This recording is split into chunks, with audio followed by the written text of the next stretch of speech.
AP cabinet సమావేశం ముగిసింది. రక్షిత మంచినీటి సరఫరాకు శ్రీకాకుళం జిల్లాలో ఉద్దానంలో దాదాపు 5,75,00,000తో, కుప్పం నియోజకవర్గంలో 8,22,00,000తో వయబిలిటీ గ్యాప్ ఫండ్ విడుదలకు మంత్రివర్గం ఆమోదం తెలిపింది. ఈ ఏడాది ఫిబ్రవరి 1 వరకు సత్ప్రవర్తన కలిగిన 17 మంది జీవిత ఖైదీలను విడుదల చేయాలని నిర్ణయం తీసుకున్నారు. అలాగే 248 కానిస్టేబుళ్లను హెడ్ కానిస్టేబుల్ గా పదోన్నతి కల్పించే ప్రతిపాదనకు కూడా ఆమోదం తెలిపింది కేబినెట్. వైఎస్ఆర్ జిల్లా పేరును వైఎస్ఆర్ కడప జిల్లాగా మారుస్తూ తీసుకొచ్చిన జీవోకు ఆమోదం తెలిపింది. అలాగే పలు సంస్థలకు భూ కేటాయింపులు, రాయితీల కల్పనపై ఆమోదం తెలిపింది మంత్రివర్గం. పరిశ్రమలకు సంబంధించి 2025 చట్టంలో పలు నిబంధనల సవరణలకు కూడా ఆమోదం తెలిపింది కేబినెట్.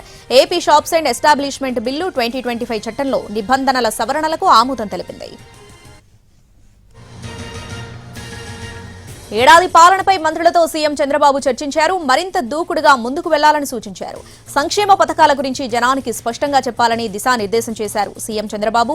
తల్లికి వందనం అమలుపై కూడా చర్చించారు.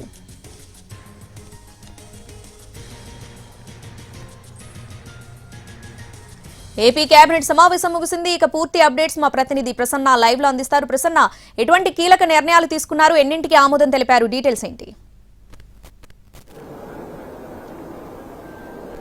శ్రావణి, ఓవరాల్ గా 10కి పైగా అంశాలతో ఏపీ కేబినెట్ ఆమోదం తెలపడం జరిగింది. ఇవాళ కేబినెట్ మొదలైన వెంటనే ఏడాది పాలన పూర్తయినందుకు యాక్చువల్గా అయితే ఇవాళ జూన్ 4వ తారీఖు ఎన్నికల ఫలితాలు వచ్చి, అంటే 2024లో జరిగిన ఎన్నికల ఫలితాలు వచ్చి ఇవాళకి ఏడాది పూర్తయింది. జూన్ 12 అంటే ఇంకొక వారం రోజుల్లో ముఖ్యమంత్రిగా చంద్రబాబు ప్రమాణ స్వీకారం చేసి ఏడాది పూర్తవుతుంది. అయితే ఎన్నికల ఫలితాలు వచ్చిన రోజునే అటు జనసేన కార్యక్రమాలు నిర్వహించడం, ఇటు కూటమి కూడా కార్యక్రమాలు నిర్వహించడంతో ఇవాళ కేబినెట్ సమావేశం ప్రారంభమైన వెంటనే మంత్రులందరూ కూడా సీఎం చంద్రబాబు లేచి నిలబడి, చంద్రబాబు వచ్చినప్పుడు మంత్రులందరూ కూడా లేచి నిలబడి తప్పట్లు కొట్టిన పరిస్థితి ప్రధానంగా కనిపిస్తుంది. ఒక అద్భుత విజయం ఆంధ్రప్రదేశ్ ఎన్నికల్లో వచ్చింది. తెలుగుదేశం పార్టీ కూటమి ఘన విజయం సాధించింది అన్న ఒక ఇండికేషన్తో ప్రధానంగా కేబినెట్ మొదలైన వెంటనే ఈ సంఘటన జరిగింది. ఇక దాదాపు ఒక 10 అంశాల ఆమోదం. రక్షిత మంచినీటి సరఫరాకు సంబంధించి కుప్పంలో ఒక ప్లాంట్ ఏర్పాటుకు వైబిలిటీ గ్యాప్ ఫండింగ్ ఉందంటే కేంద్రం నుంచి వచ్చి సహాయం, రాష్ట్రాల నుంచి వస్తున్న సహాయం రెండింటినీ దృష్టిలో పెట్టుకుని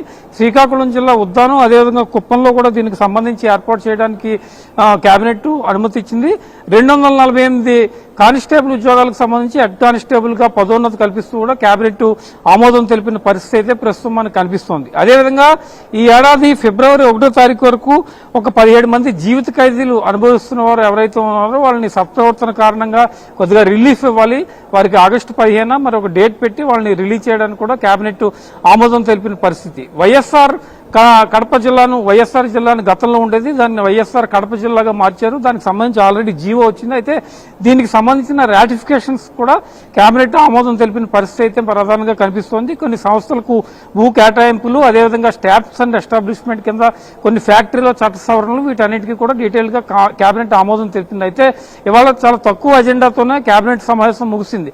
అయితే ఏడాది పాలనకు సంబంధించిన చర్చలో మంత్రులకు చాలా డీటెయిల్ గా సీఎం కొన్ని విషయాలు చెప్పడం జరిగింది. ఏడాది పూర్తయింది.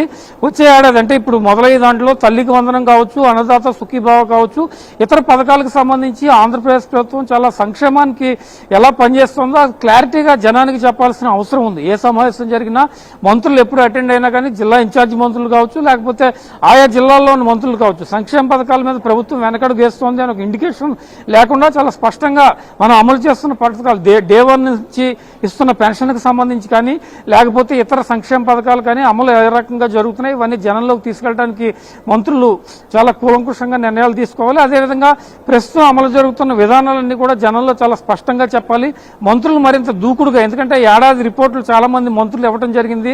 యాన్యువల్ రిపోర్ట్స్ లో కొంతమంది మంత్రుల మీద అసంతృప్తి ఉంది. అయినప్పటికీ కూడా వాళ్ళంతా సెటరేట్ చేసుకోవడం, మరింత ఎక్కువగా పాలన మీద ఫోకస్ చేయడం, ప్రభుత్వం అమలు చేస్తున్న సంక్షేమ పథకాలు, P4 లాంటి కార్యక్రమాలు ఇవన్నీ కూడా జనంలోకి తీసుకెళ్ళడానికి మంత్రులు చాలా కీలకంగా ఉంటారు. కాబట్టి వాళ్ళు ఎక్కువ లీడ్ తీసుకోవాలని ఒక ఇండికేషన్ ప్రధానంగా ముఖ్యమంత్రి సమావేశంలో చెప్పడం జరిగింది. అదేవిధంగా ప్రతిపక్షాల విమర్శలకు, వైసీపీ చేస్తున్న విమర్శలకు కొంతమంది మంత్రులు స్ట్రాంగ్ కౌంటర్లు ఇవ్వట్లేదు, ఏదో ఒకళ్ళిద్దరు మాత్రమే స్పందిస్తున్నారు. దీని మీద మిగిలిన మంత్రులు కూడా ఎప్పటికప్పుడు ప్రభుత్వం చేసే విమర్శలను తిప్పికొట్టాలని కూడా చెప్పడం జరిగింది. ఓవరాల్ గా ఒక 10 అంశాలు ఆమోదం చేయడం, ఏడాది పాలన గురించి చర్చించడం ఈ రోజు కేబినెట్ లో ప్రధానంగా జరిగిందని మనం చెప్పుకోవచ్చు. Shravani, thanks for the updates.